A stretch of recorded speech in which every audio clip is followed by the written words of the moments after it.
کہاں لے کے ستارے سب بچے یہاں کھیلتے ہیں خندہ زنا ہے میں کھیلتی تھی جن سے وہ اطفال کہاں ہے میں کھیلتی تھی جن سے وہ اطفال کہاں ہے ناگاہ نمودار ہوئے شام غریبا آیا غضب آلودہ وہاں شمر بدیما ایک ایک سے مخاطب ہوا وہ دشمن یزداں اب جاؤ کہ ہوتا ہے مقابل در زندہ ہوئے گرے آئینہ کبھی آل ابا کی کل دیکھیو پھر سیر کل دیکھیو پھر سیر اسیران مولا کی یہ سن کے پریشان ہوا امبو سارا گم ہو گیا ایک شخص کا فرزند خزارہ چلایا پدر اس کا رہا دل پہ نہ یارا فرزند بھی بابا اسے فرزند بھی بابا اسے کہہ کے پکارا وہ طفل لپٹنے جو لگا کے پدر سے پیدا ہوئی ایک سکینہ کے جگر پیدا ہوئی ایک سکینہ کے بابا میرے ہوتے تو انہیں کہتی میں بابا اب باپ کہاں جس کو کہوں باپ میں دکھیا یا کوئی پدر بیٹی سے غافل نہیں ہوتا حیران بابا کے وہ اشواق ہوئے کیا آدھا نے ہمیں قید کیا شام میں لا کر بابا میرے کیوں مجھ کو نہیں ڈھونڈتے بابا میرے کیوں مجھ کو نہیں ڈھونڈتے یہ کہہ کے سکینہ پجو رقت وطارے بس ہائے پدر کہہ کے کئی بار پکارے تڑپی جو زمین پر تو زمین ہل گئی سارے جھنجلا کے کہا شمر نے جھنجلا کے کہا شمر نے پھر کرتی ہے زاری اب خوب رلاؤں گا تجھے میں نہ ڈروں گا رہ تجھ کو اسیروں سے جدا قید کروں گا رہ تجھ کو اسیروں سے جدا قید کروں گا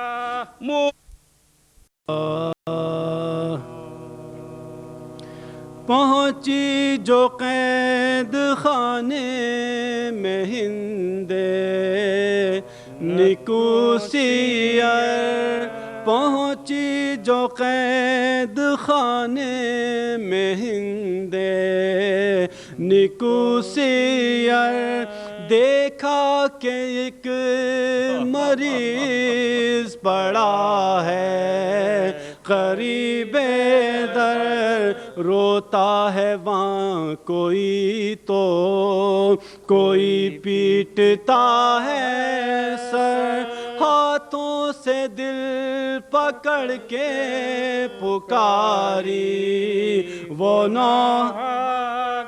ہاتھوں سے دل پکڑ کے پکاری وہ نوحاگر دم پر بھی بن گئی مگر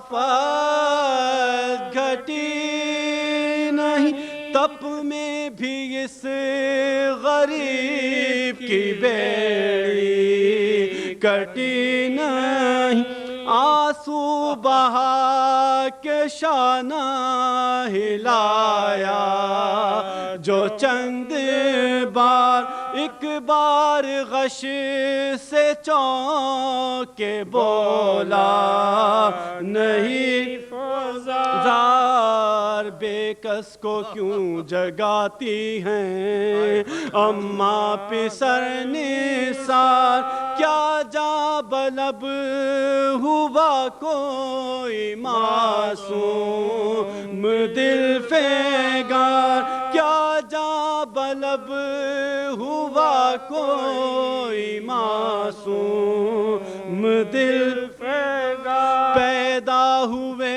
ہیں اشک بہانے کے واسطے، اٹھتے ہیں ہم جنازہ اٹھانے کے واسطے، پیدا ہوئے ہیں اشک بہانے کے واسطے، اٹھتے ہیں ہم جنازہ اٹھانے کے واسطے، وہ بولی سب کی خیر ہے زارو ناتواں، میں ہوں کنیز آپ کی مادر نہیں یہاں، مشتاق دید آئی ہوں زندہ کے درمیان، اتنا مجھے بتائیے یوسف زمان، اتنا مجھے بتائیے یوسف زمان، اس میں شریف کیا ہے کہا سوگوار ہے، پوچھا پدر کا نام کہا بے دیار ہے، پوچھا کہاں لٹے ہو کہا حق کی راہ میں، پوچھا یہ کب کہا کہ محرم کے ماہ میں، پوچھا یہ کیوں کہا کہ محبوں کی چاہ میں، پوچھا پدر کہاں ہے کہا قتل گاہ میں، پوچھا پدر کہاں ہے کہا قتل گاہ، پوچھا جو گھر تو روکے کہا قید خانہ ہے، پوچھا غذا میں کیا ہے کہا تازیانہ ہے، پہنچی جو قید خانے میں۔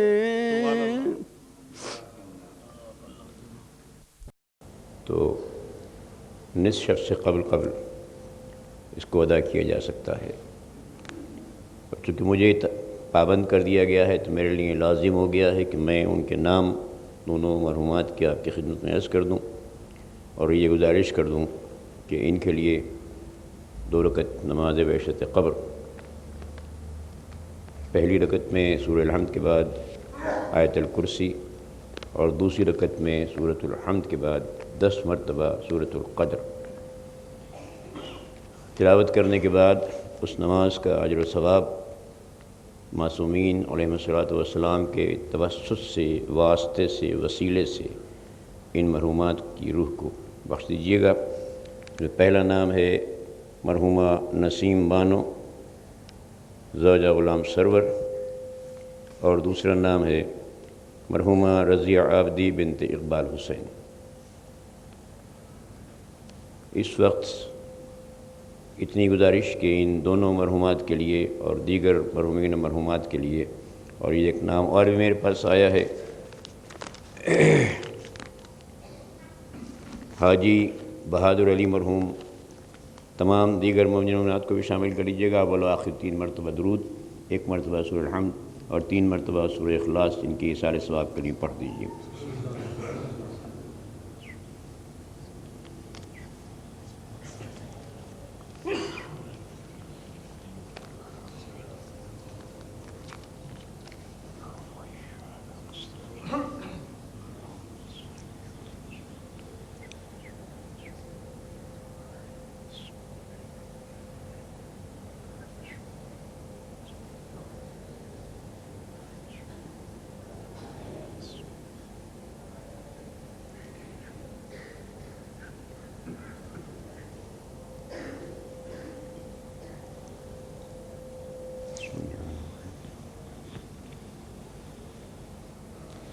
سورہ فاتحہ۔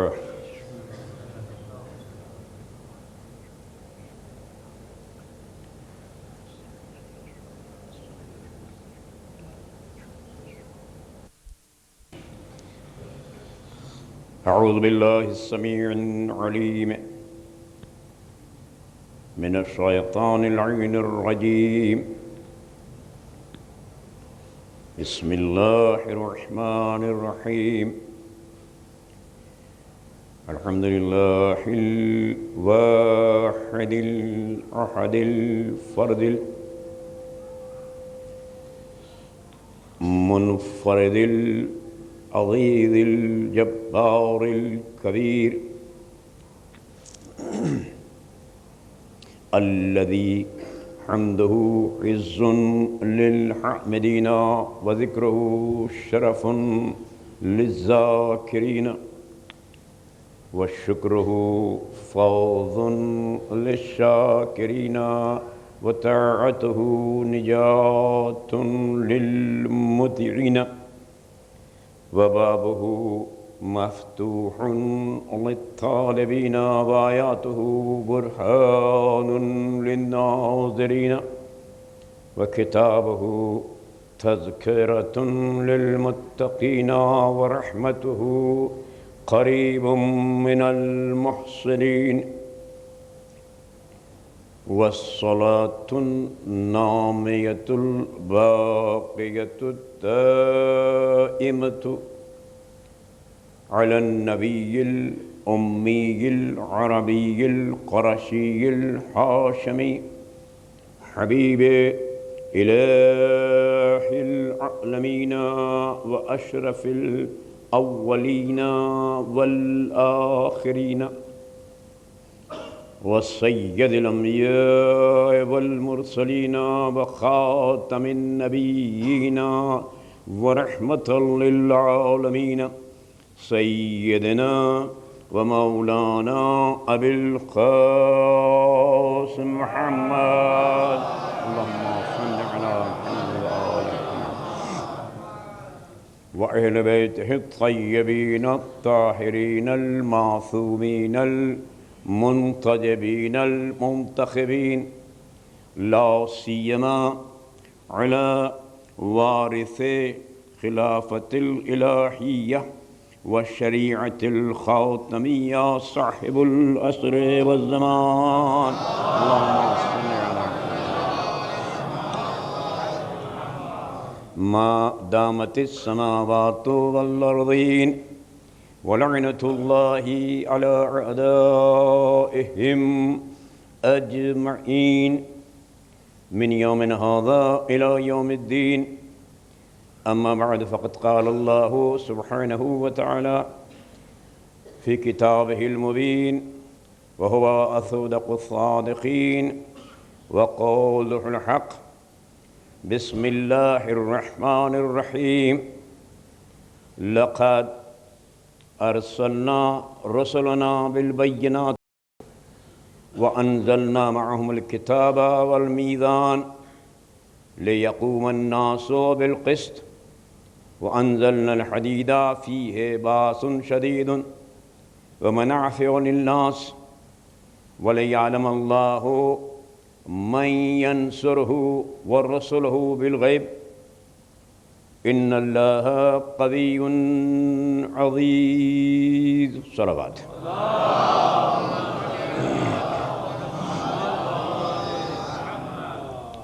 عزیزان محترم، الحمدللہ تفہیم قرآن کے تعلق سے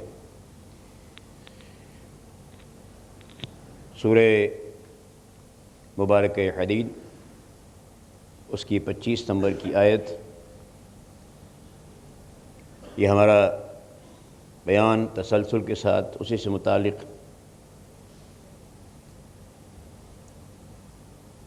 آج ہمارا موضوع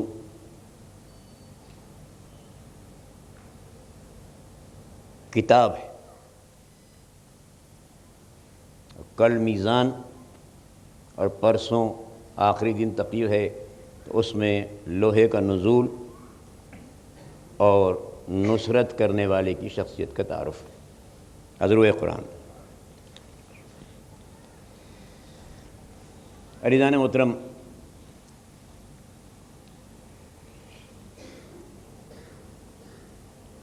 بہت توجہ طلب بات یہ ہے کہ یہاں جس آیہ مبارکہ کو ہم نے سرنامہ رکھا ہے، جس کی تلاوت ابھی آپ کے سامنے کی گئی، اس جز کو پھر ایک مرتبہ سماعت فرما لیجئے کہ ہم نے رسول بھیجے، ان کو معجزات عطا کیے، وَأَنزَلَ مَعَهُمُ الْكِتَابَ، بس اتنا حصہ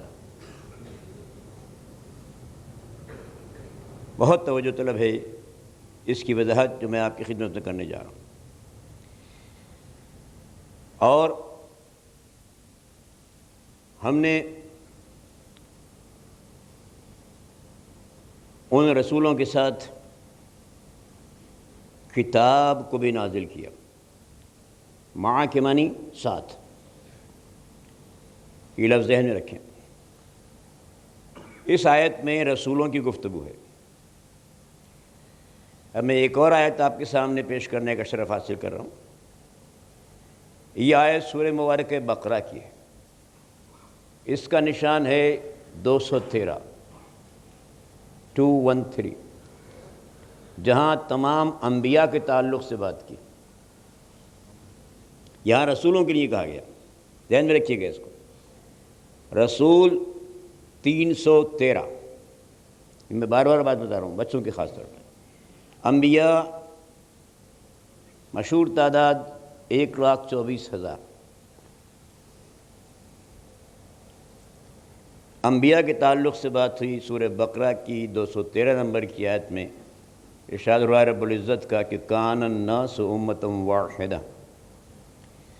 ایک وقت تھا کہ پوری انسانیت متحد تھی، ایک امت تھی، امت واحدہ تھی، عہد کی پرستار تھی. امت واحدہ تھی، عہد کی پرستار تھی. پھر اختلاف بڑھا. فبعث اللہ النبیین مبشرین ومنذرین وانزل معهم الکتاب بالحق. اللہ نے ان کے لیے، ان کی ہدایت کے لیے نبی مبعوث کیے، نبی بھیجے، اور ان کے سپرد دو ذمہ داریاں کی. مبشرین، وہ نیک اور سہلے لوگوں کو، ایمانداروں کو جنت کی بشارت دینے والے، اور ایمان نہ لانے والوں کو، کافروں کو جہنم کے عذاب سے ڈرانے والے. اور قرآن نے کہا وَأَنزَلَ مَعَهُمُ الْكِتَابَ بِالْحَقِّ، اور ان سارے نبیوں کے ساتھ کتاب نازل کی. اب قابل توجہ جو بات ہے آپ کے لیے، ذرا سی وضاحت کر کے پھر میں اس کتاب کے موضوع پر آتا ہوں. کہ قابل توجہ جو بات ہے وہ یہ ہے، تمام حضرات توجہ رکھیں تفہیم کے تعلق سے، کہ وہاں لفظ آیا سورہ بقرہ میں نبیین، نبیین جمع، معہم ہم بھی جمع، ان سب کے ساتھ. توجہ رکھیں ذرا سا، نبیین سارے نبی، ہم ان سارے نبیوں کے ساتھ، اور جو چیز بھیجی وہ کتاب واحد. نہیں ووٹ کیا آپ نے؟ بھائی جب نبی 1,24,000 ہیں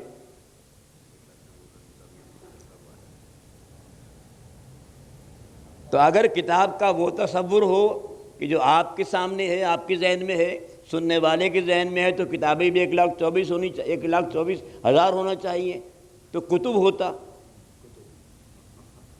نہیں. کیا کہا جا رہا ہے کہ ہم نے ان سب کے ساتھ کتاب نازل کی واحد.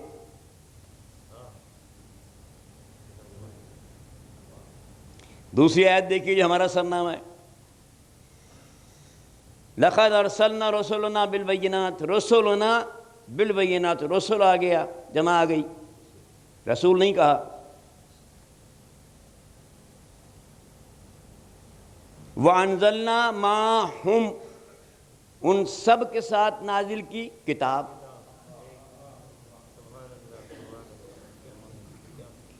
یعنی نبیوں کو بھیجا تو ان سب کے ساتھ ایک کتاب، رسول بھیجے ان سب کے ساتھ ایک کتاب.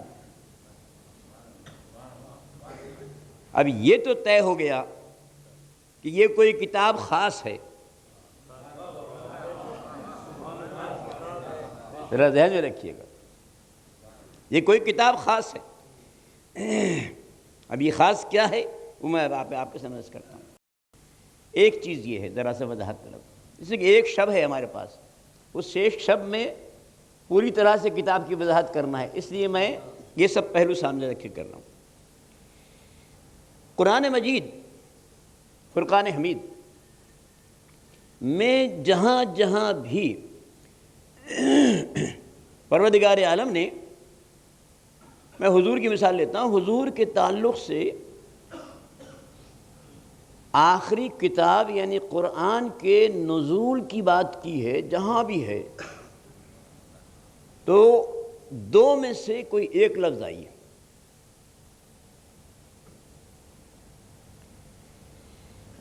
یا نزول کی بات ہوئی ہے کہ قرآن ہم نے نازل کیا الہ کے ساتھ، الیکا، اے رسول تیری طرف.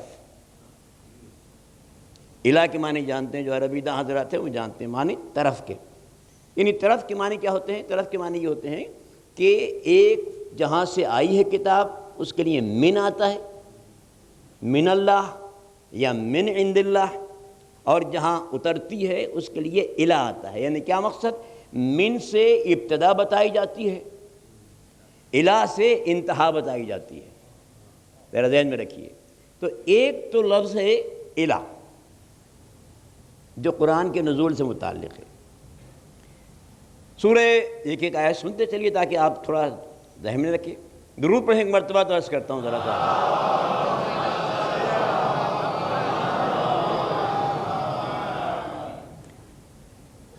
سورہ نساء ایک آیت صرف، دونوں ایک ایک کر کے. آیت کا نشان 105. اِنَّا أَنزَلْنَا إِلَيْكَ الْكِتَابَ بِالْحَقِّ لِتَحْكُمَ بَيْنَ النَّاسِ بِمَا أَرَاكَ اللَّهُ. اے حبیب ہم نے تیری طرف کتاب یعنی قرآن نازل کیا ہے حق کے ساتھ، تاکہ تو لوگوں کے درمیان ویسے فیصلہ کرے جیسا ہم نے تجھے دکھا دیا ہے. نہیں غور کیا؟ بما ارک اللہ، اسی طرح سے ارا کے معنی دکھانا، کا کے معنی تجھ کو، اللہ کے معنی اللہ. جس طرح سے اللہ نے تجھے فیصلہ کرنا دکھایا ہے،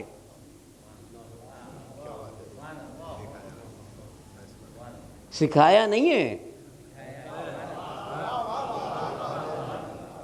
دکھایا ہے. کتنا جامع شخصیت ہے اس جج کی، اس منصف کی، کہ جس نے تنہا قانون پڑھا نہیں ہے. ذرا دیکھیے قرآن کی روح سے 105 نمبر کی آیت، بما اراک اللہ، حبیب جیسے ہم نے تمہیں فیصلہ کرنا دکھایا ہے ویسے تم بھی اس قرآن کے ذریعے سے فیصلہ کرو. تو اب رسول کے فیصلے پر کسی کو اعتراض نہیں ہونا چاہیے.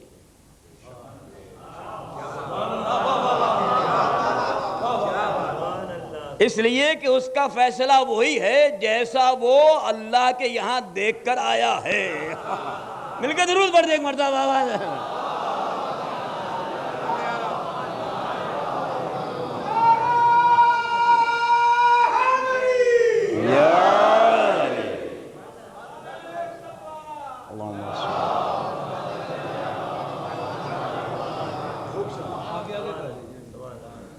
بھائی وہ گزارش کل بھی میں نے کی تھی، تھوڑا سا قریب آ جائیے. یعنی کمال ہے.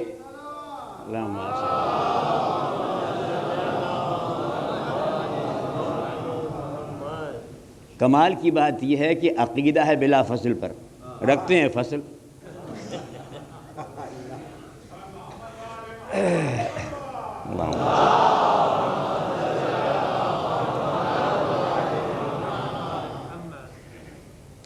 بہت توجہ آپ کی بات پہنچ رہی نہیں پہنچ رہی بیٹا. الیکا کے ساتھ یہ ایک آیت میں نے لیا آپ کے لیے سورہ نساء سے. تو ایک لگی لفظ ہے اور ایک دوسرا لفظ جو قرآن کا آیا ہے وہ ہے علا، عین لام اور ایے کے ساتھ الف، جس کے معنی ہوتے ہیں اوپر یا پر.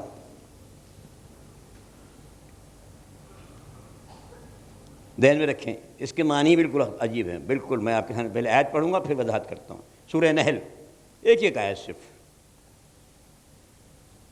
سورہ نحل آیت کا نشان ہے 89، یہ 89 سے کہتے ہیں. ارشاد ہوا کہ وَنَزَّلْنَا عَلَيْكَ الْكِتَابَ تِبْيَانًا لِكُلِّ شَيْءٍ. وَنَزَّلْنَا عَلَيْكَ الْكِتَابَ، اے حبیب ہم نے تجھ پر، تیرے اوپر کتاب نازل کی. اور کیسی کتاب ہے؟ تِبْيَانًا لِكُلِّ شَيْءٍ، جس میں ہر شے کا واضح بیان موجود ہے.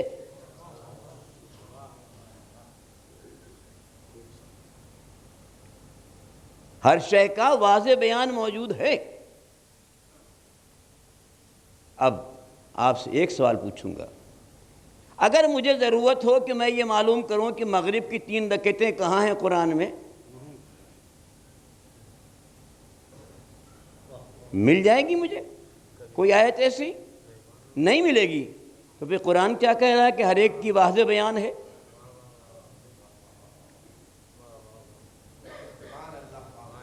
اور قرآن کہہ رہا ہے، حدیث بھی نہیں ہے کہ کہہ دیں. قرآن کہہ رہا ہے. بس یاد رکھیے کہ یہ جو قرآن نے کہا ہے کہ تبیاناً لکل شے، یہ رسول کے لیے ہے. نہیں، جملہ دوں گا، کتاب قرآن کافی رسول کے لیے ہے، آپ کے لیے نہیں ہے.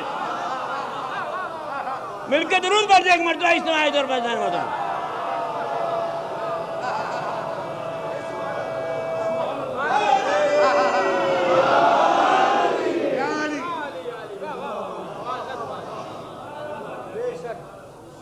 یہ تبیاناً جو ہے یہ رسول کے لیے ہے. مجھے بتائیے رسول نے کسی سے پوچھا جا کے کہ مغرب کتنی پڑھوں، عشاء کتنی پڑھوں، فجر کتنی پڑھوں، کیا حلال ہے کیا حرام ہے؟ تو بھائی اس کو ذرا ذہن میں رکھو، کتاب کافی ہے، میرا بھی عقیدہ یہی ہے، ہم سب کا عقیدہ یہی ہے کہ کتاب کافی ہے، لیکن سمجھ لو ذرا سا، رسول کے لیے کافی ہے، تمہارے لیے کافی نہیں ہے۔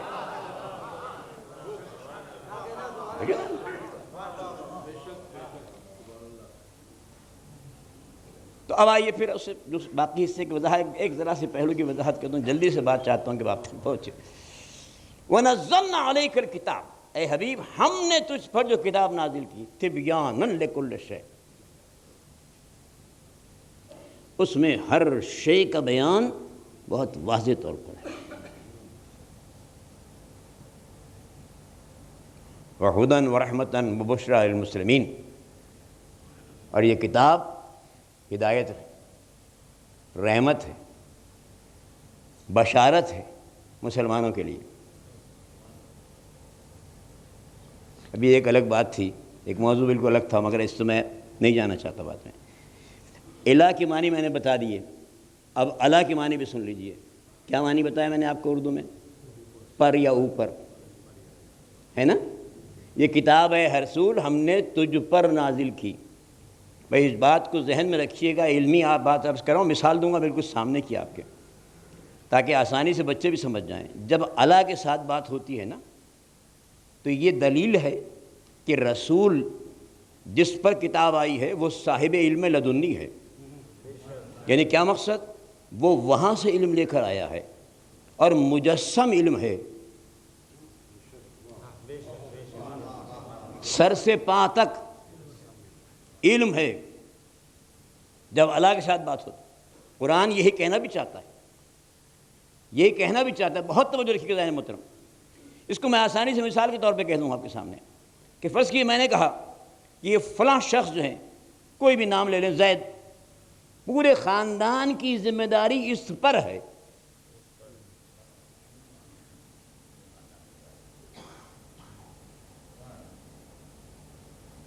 پورے خاندان کی ذمہ داری اس پر ہے، زید پر ہے، فرض کر لیجئے۔ تو اب زید خاندان کا پوری طرح ذمہ دار ہے کہ معنی کیا ہے کہ زید کو اپنے خاندان کے تعلق سے کبھی ہاتھ سے کام کرنا پڑتا ہوگا، کبھی آنکھ کو استعمال میں لانا پڑتا ہوگا، کبھی کان کو استعمال میں، مجسم ذمہ دار ہے اپنے خاندان کا۔ اور رسول نے کے لیے کیا کہا کہ اے رسول ہم نے تجھ پر جو کتاب اتاری ہے اس لیے اتاری ہے کہ تجھے مجسم علم بنا دیا۔ تو اب اگر ہاتھ کا اشارہ ہو تو وہ بھی علم کے تحت ہے، آنکھ کا اشارہ ہو تو علم کے تحت ہے، قدم بڑھے تو علم کے تحت ہے، اگر کسی دروازے پر جا کر سلام کرے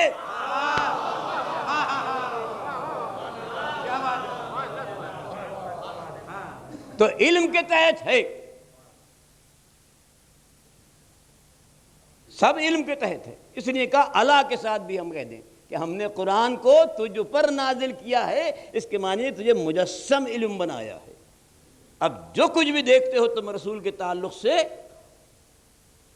وہ اس علم کے تحت ہے جس کا اسے ہم نے حامل بنایا ہے۔ سمجھا آپ اس کو؟ اب یہ دو باتیں تو واضح ہو گئیں۔ اب آئیے ذرا سا پھر چلتے ہیں اس نقطے کی طرف جو ہماری موضوع ہے۔ دیکھیے میں نے قرآن کے نزول کی بھی بات آپ سے کر دی، اور یہ بھی بتا دیا کہ تعجب کی بات یہ ہے کہ اللہ نے یہ نہیں کہا، بلکہ کہا کیا کہ سارے نبیوں کے ساتھ ایک کتاب، سارے نبیوں کے ساتھ ایک کتاب، سارے رسولوں کے ساتھ ایک کتاب ساتھ اتاری ہے۔ ماں کی معنی ساتھ اتاری ہے، توجہ رکھیں ذرا سا۔ اب یہ تو طے ہوا کہ یہ وہ کتاب نہیں ہے، یعنی وہ تمام صحیفے جن کی تعداد اختلاف ہے اس تعداد میں، لیکن کتابوں کی تعداد میں اختلاف نہیں ہے، 4 کتابیں ہیں، توجہ ایسی 4 کتابیں ہیں۔ اب یہ تو طے ہو گیا کہ نہ وہ صحیفے مراد ہیں اور نہ وہ 4 کتابیں مراد ہیں، توجہ ذرا سی آپ تمہارے کی. اور کہا کیا گیا ہے کہ ان کو معا ساتھ اتارا ہے. یعنی عجیب بات یہ ہے کہ یہ بھی نہیں بتایا کہ کب سے ساتھ ہے، کب تک ساتھ ہے. یعنی اس کے معنی یہ ہے کہ مشیت بتلانا یہ چاہتی ہے کہ ہم نے جس نبی کو بھی بھیجا ہے جب سے وہ نبی ہے اس کے ساتھ کتاب ہے. جب سے نبی ہے اس کے ساتھ کتاب ہے، اور جب تک ہے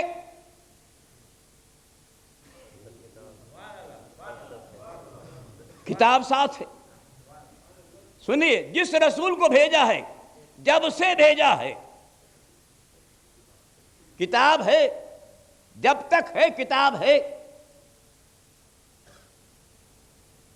تو اب نبی جب سے ہے کتاب ہے، تو اس کے معنی کیا ہوئے کہ جب سے کہا میں اس وقت بھی نبی تھا.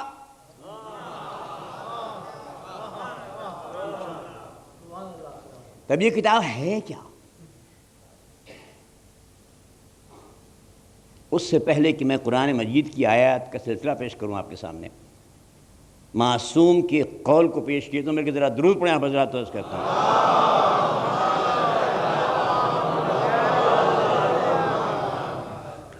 معصوم نے اپنے قول سے ایک لفظ بنا دیا اور کہا کہ جس کتاب کے لیے قرآن میں یہ کہا جا رہا ہے کہ ہم نے ساتھ نازل کیا ہے، یہ کتاب وہ نہیں ہے بلکہ یہ ہے ان کے وجود کے ساتھ.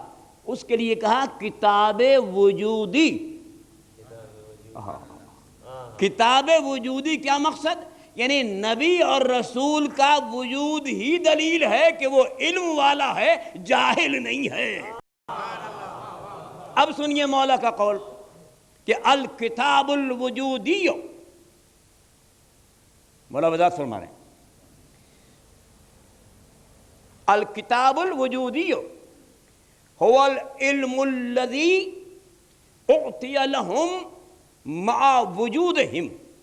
کتاب وجودی وہ علم ہے کہ جو نبی اور رسول کو اس کے وجود کے ساتھ عطا کیا جاتا ہے. وَكُتِبَ فِي قُلُوبِهِمْ، اور اس کے دل میں لکھ دیا جاتا ہے. نہیں غور کیا آپ نے؟ کیسا جملہ دیا ہے معصوم نے، کُتِبَ فِي قُلُوبِهِمْ، اس کے دل میں لکھ دیا جاتا ہے. لکھنے والا کون ہے؟ ابھی ایک میں بڑا لطیف قول آپ کے سامنے عرض کروں، خوش ہوں گے انشاءاللہ. کتاب کے تعلق سے ابھی میرے ذہن میں آ گیا ہے، اس کے بعد عرض کرتا ہوں ذرا سا. پہلی بات کیا بتائی؟ اوتی لہم مع وجودہم، جو انہیں ان کے وجود کے ساتھ دیا جاتا ہے. وَكُتِبَ فِي قُلُوبِهِمْ، اور ان کے دلوں میں لکھا جاتا ہے. وَجُمِعَ فِي صُدُورِهِمْ، اور ان کے سینوں میں جمع کر دیا جاتا ہے. اب یاد رکھیے، نبی اور رسول کا سینہ علم کا خزانہ ہوتا ہے، خزانہ علم ہوتا ہے. یہ بات واضح ہو گئی آپ کے پاس؟ ٹھیک. اب میں ایک کتاب کا تصور بعد میں دیتا ہوں، پہلے آیتیں سن لیجیے مجھ سے. اب آئیے میں ذرا سا اس کو ایک حقیقت کے ساتھ آپ کے سامنے میں وضاحت کر دوں قرآن مجید کی آیات کے ساتھ. مل کے درود پڑھیں آپ حضرات. تو عرض کرتا ہوں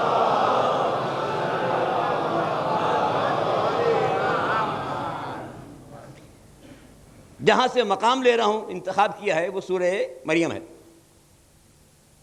ایک ٹکڑا آپ کا سنا ہوا ہے لیکن میں ذرا سی وضاحت کروں گا تاکہ ثابت ہو جائے. 2 آیتیں ہیں 29 اور 30. میں آیت پڑھا ہوں، ذرا سنیے گا توجہ کے ساتھ.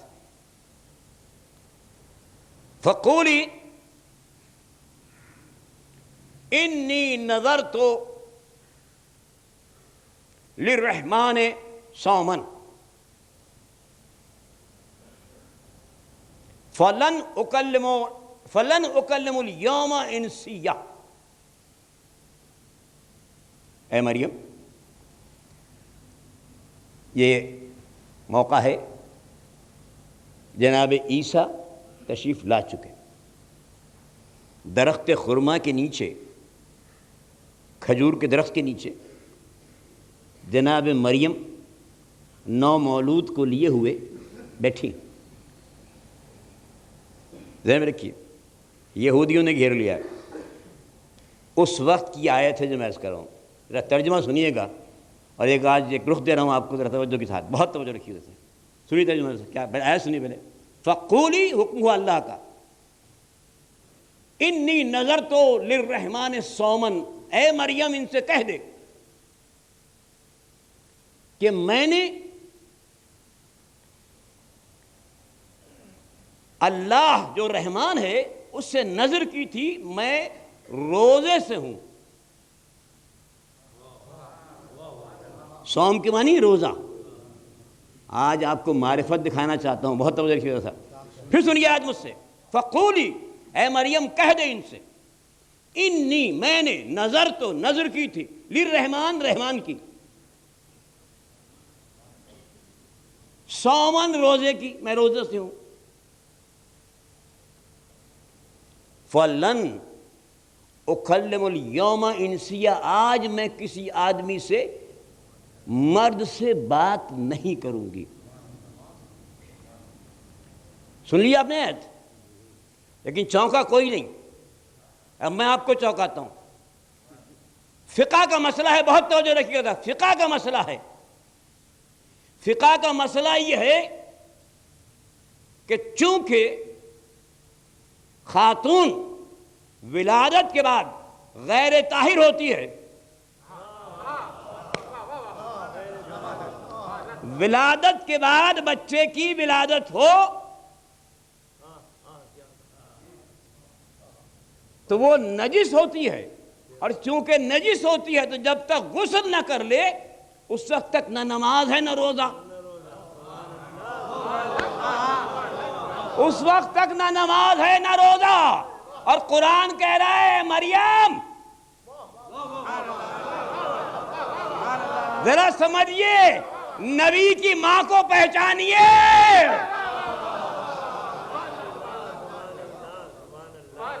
قرآن کہہ رہا ہے مریم کہہ دے ان سے کہ میں روزے سے ہوں.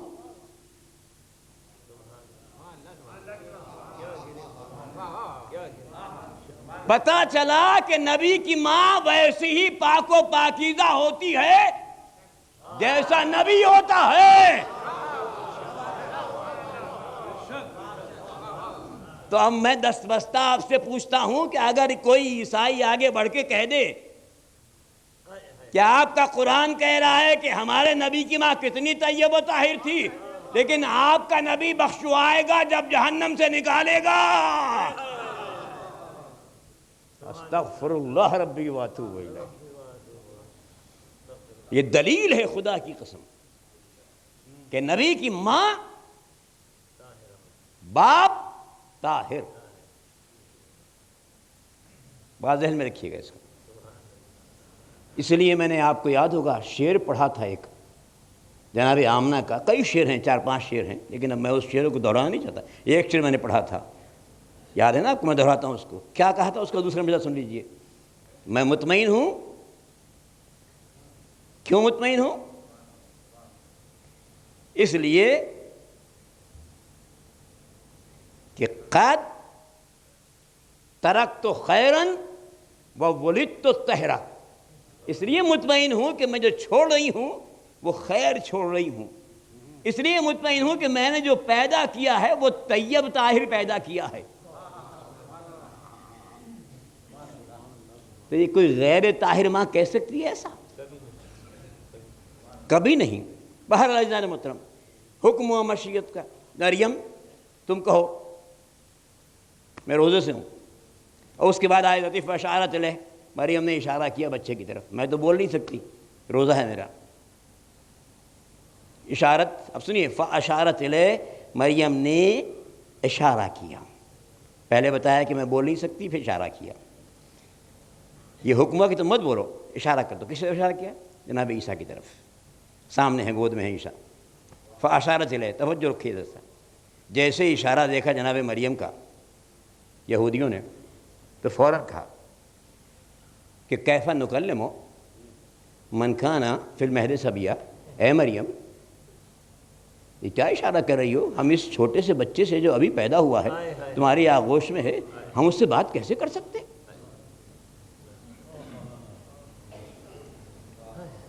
کیف نکلمہ، ہم کیسے بات کریں گے اس سے؟ من کانا فی المہد صبیہ، جو شیرخوار ہے، آغوش میں ہے۔ عزیزان محترم، میں ایک سوال کرنا چاہتا ہوں۔ میرا سوال یہ ہے کہ جب اللہ نے جناب مریم سے کہا تھا کہ مریم تم خاموش ہو جاؤ، اس بچے کی طرف اشارہ کر دو، تو جناب مریم نے کیوں نہیں کہا کہ پالنے والے تو ابھی پیدا ہوا ہے؟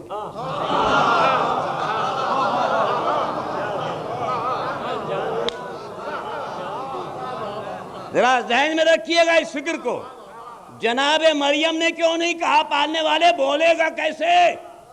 یہ تو ابھی پیدا ہوا ہے، چند ساعتیں پہلے۔ جناب مریم نے نہیں کہا، اور جب اشارہ کیا تو یہودیوں نے کہا ہم کیسے بات کریں گے، تو ابھی پیدا ہوا ہے۔ بس اب یاد رکھے سارا مجمع کہ اب یہاں سے دو نظریے، دو تھیوریز، دو فکریں آ رہی ہیں۔ ایک ہے فکر مریم، ایک ہے فکر یہود۔ ایک ہے فکر مریم، ایک ہے فکر یہود۔ مریم کی فکر معرفت نبی کے ساتھ ہے۔ مریم جانتی ہیں یہ عام بچہ نہیں ہے، یہودی اپنا جیسا سمجھ رہا ہے۔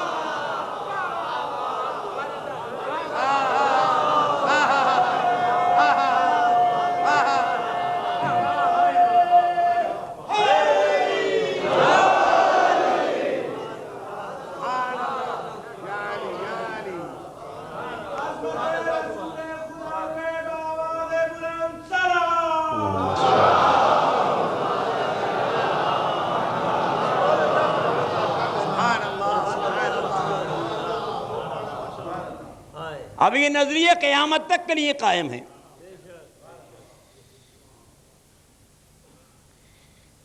قیامت تک کے لیے قائم ہو گئی کہ اب جہاں جس دور میں بھی، جس وقت بھی، جس صدی سن ہجری میں بھی یہ کہا جائے کہ ہم جیسا، تو مسلمان کی فکر نہیں ہے۔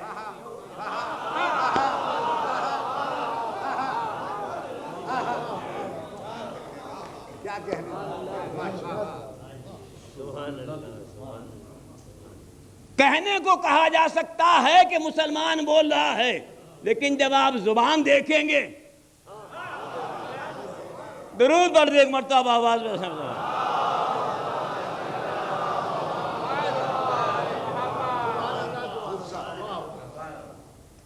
کیا کہا؟ اشارت علیہ، جناب مریم نے اشارہ کر دیا، اشارہ کیا تو کیا کہا یہودیوں نے؟ کیف نکلمہ، ہم کیسے بات کریں؟ من کانا فی المہد صبیہ، جو ابھی چھوٹا ہے۔ بس جیسے ہی یہودیوں نے کہا، اب آگے کیا ہے سنیے۔ قالا، اب بچہ بولا، بچہ نہیں، نبی وقت بولا۔ بچہ تو میں نے کہہ دیا، میں معافی چاہتا ہوں آپ سے، نبی وقت بولا۔ قالا انی عبداللہ آتانی الکتاب وجعلنی نبیّا، کہا کہ میں عبد الہی ہوں، اللہ کا عبد ہوں، مجھے کتاب دی گئی ہے۔ ماہ کی بات سمجھ آئے آپ کے؟ مجھے کتاب دی گئی ہے اور نبی بنایا گیا ہے، نبی بنایا گیا ہے۔ بس عزیزان محترم، اب یہاں پھر میں ایک چیز آپ سے وضاحت کے ساتھ کہنا چاہتا ہوں۔ انی عبداللہ، مجھے اس کی تفصیل نہیں عرض کرنا کیونکہ بات مجھے آگے لے جانا ہے۔ انی عبداللہ، میں اللہ کا عبد ہوں۔ آتانی الکتاب، مجھے کتاب پہلے دی ہے۔ نہیں غور کیا میرے جملے پہ؟ یہ نہیں کہا کہ پہلے نبی بنایا ہے۔ ذرا دیکھیے، یہ ہے نبوت کا شعور، کمال عقلی۔ یہ نہیں کہہ رہے کہ پہلے نبی بنایا ہے بعد میں کتاب دی ہے، نہیں، پہلے کتاب دی ہے بعد میں نبی بنایا ہے۔ بطریزان محترم اس منزل پر ایک جملہ آپ پہ نظر کرنا چاہتا ہوں. میں نے بڑی کوشش کی کہ مجھے کسی تفسیر میں، کسی تاریخ میں، کسی حدیث میں کوئی ایسی بات مل جائے کہ جو یہ بتا سکے کہ جیسے ہی جناب عیسیٰ علیہ السلام نے کہا کہ مجھے کتاب دی گئی ہے تو یہودیوں میں سے کوئی یا سارے یہودی آگے بڑھے ہوں کہ کتاب ہے کس طرف رکھی ہوئی. ساری تفاسیر ساری کتب حدیث خاموش ہیں.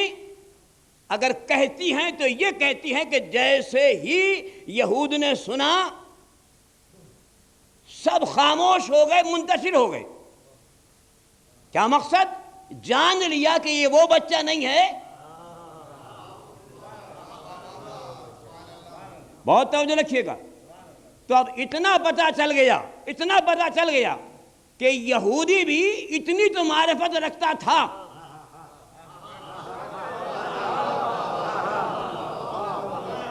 اتنی تو معرفت رکھتا تھا کہ نبی علم کے ساتھ آتا ہے. اتنی تو معرفت تھی کہ نبی علم کے ساتھ آتا ہے. اسی لیے کہا ہے کہ پہلے علم ہے پھر نبوت ہے. تو یہودی کم سے کم یہ تو جانتا تھا. اب آگے کیا کہوں؟ یہودی کم سے کم یہ تو جانتا تھا. اب آگے کیا کہوں کہ جبریل کہہ رہے ہیں پڑھو،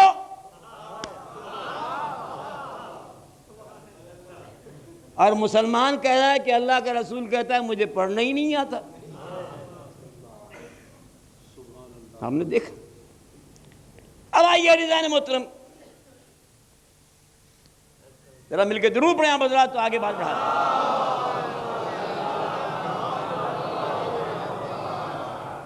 اب آپ نے یہ تو دیکھ لیا کہ کتاب وجود کے ساتھ ہے،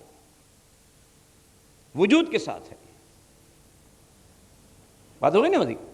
میں نے آپ سے بہت 2 دن پہلے یا 3 دن پہلے ذہن میں نہیں رہا میرے، میں نے یہ کہا تھا کہ 2 دن کی بات ہے شاید، کہ حضور کے لیے 3 لفظیں آئی ہیں اور ایک آیت میں ایک لفظ ہے جہاں خلق کا ہے. وہ آیت آج سن لیجیے مجھ سے، صرف ایک آیت، سورہ رحمان.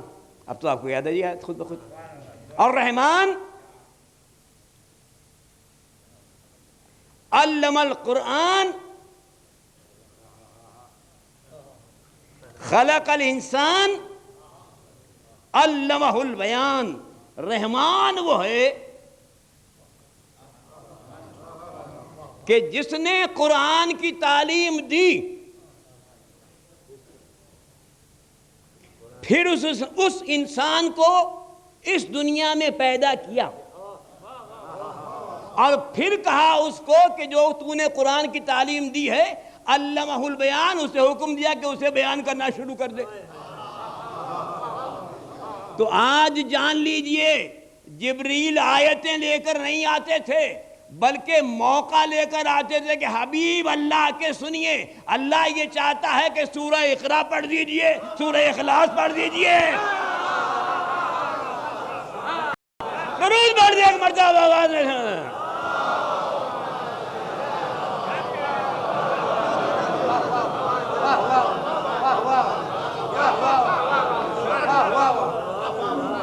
آج سمجھیے نزول کے معنی کیا ہیں.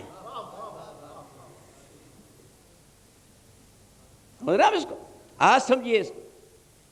تو وجود کے ساتھ ہے. اب یہ وجود کے ساتھ ہے تو آئیے کہاں ہے وجود کے ساتھ دیکھیں ذرا سا. جلد سے جلد آپ کی اس منزل تک لے جانا چاہتا ہوں. میں نے کل آپ کے سامنے سورہ مبارکہ شعراء کی ایک آیت پڑھی تھی. پتہ نہیں نشان بتایا تھا نہیں بتایا تھا. آج سن لیجیے 193 اور 194 بھی ہے لیکن وہ چھوڑ دیجیے. کہا حبیب نزل بہ الروح الامین علی قلبک، ہم نے روح امین کے ذریعے قرآن کو تیرے قلب میں اتارا، قلب پر اتارا.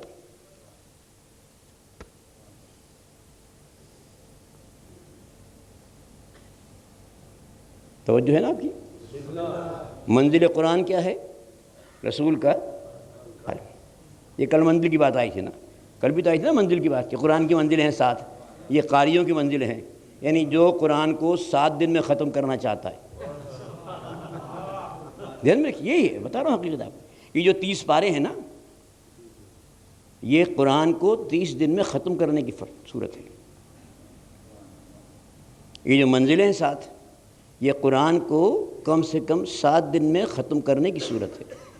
نزول کے اعتبار سے، تقسیم الہی کے اعتبار سے، نہ منزلوں میں تقسیم ہے قرآن کی، نہ پاروں میں. ذہن میں رکھیے اس کو، قرآن کی تقسیم نہ منزلوں میں ہے نہ پاروں میں ہے. اور جب نہ منزلوں میں ہے نہ پاروں میں ہے تو بھئی اگر 7 ہیں تو ہمارا کیا بگڑتا ہے؟ ہمیں اس سے کیا لینا ہے؟ سمجھ رہے ہیں میری بات؟ تقسیم پاروں میں ہے نہ منزلوں میں ہے. اور جب پاروں اور منزلوں میں نہیں ہے تب یہ بحث ہی کجا ہے کہ کتنے پارے ہیں. نہیں غور کرے آپ. ابھی یہ کہنا کہ فلاں گروہ یہ کہتا ہے کہ 40 پارے، تو بھائی اس گروہ کا تو 30 پاروں پر جو تقسیم ہے اسی کو اس ذہن میں نہیں ہے کہ اس طرح نازل ہی نہیں ہوا قرآن. قرآن نازل ہوا ہے سورتوں کی شکل میں، آیتوں کی صورت میں. یہ ہے نزول الہی. اب رہا پارے، تو اب آپ نے چاہا کہ قرآن کو پارا پارا کر دیں. آئیے رضوان محترم، ایک منزل قرآنی آپ کو معلوم ہو گئی. ایک منزل قرآنی، میں جلدی سے چاہتا ہوں کہ آپ کے سامنے عرض کر دوں. ایک منزل قرآنی کہاں ہے؟ وہ منزل قرآن کی کس کا سینہ؟ رسول کا، حضور کا سینہ. اور اب سنیے سورہ مبارکہ عنکبوت کی 49ویں نمبر کی آیت، 49 نمبر کی. مل کے درود پہ آپ حضرات تو آیت دس کرتا ہوں.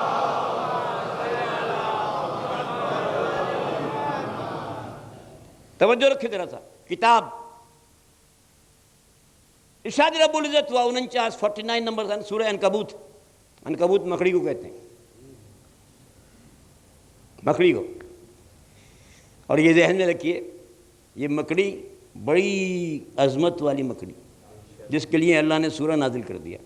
کون سی مکڑی ہے؟ آپ کے گھر کی نہیں، محلے کی بھی نہیں ہے. یہ وہ مکڑی ہے کہ اللہ نے اس کا ایک کردار دیکھا تھا. سمجھ گئے نا؟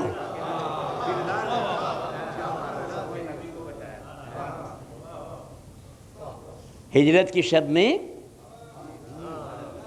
جب رسول تھے غار میں،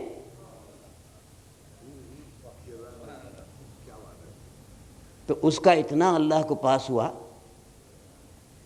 کہ اس کے نام سے ایک سورہ نازل کر دیا. مگر عجیب بات ہے، جب سورہ میں تذکرہ کیا اس کا، مکڑی کا، تو عجیب بات کی اللہ نے. ایک مقام پر کہہ دیا اِنَّا اوہن البیوت کا بیت العنکبوت. جتنا کمزور گھر مکڑی کا ہوتا ہے ایسا کوئی گھر نہیں ہوتا.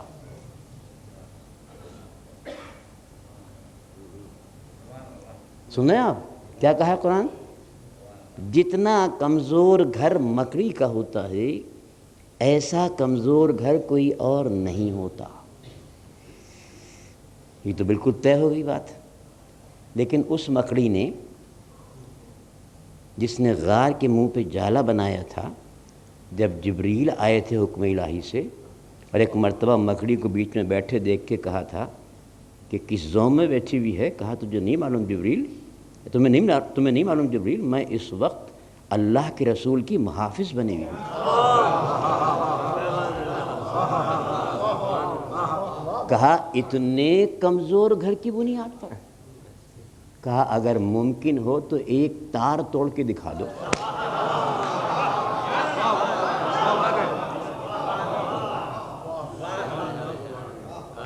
دیکھا آپ نے؟ تو پالنے والے، میں اتنا عرض کرنا چاہتا ہوں ہاتھ جوڑ کر جرت ہے میری کہ ایک مکڑی نے ایک فریضہ ادا کیا تو اس کو اتنی اہمیت دے دی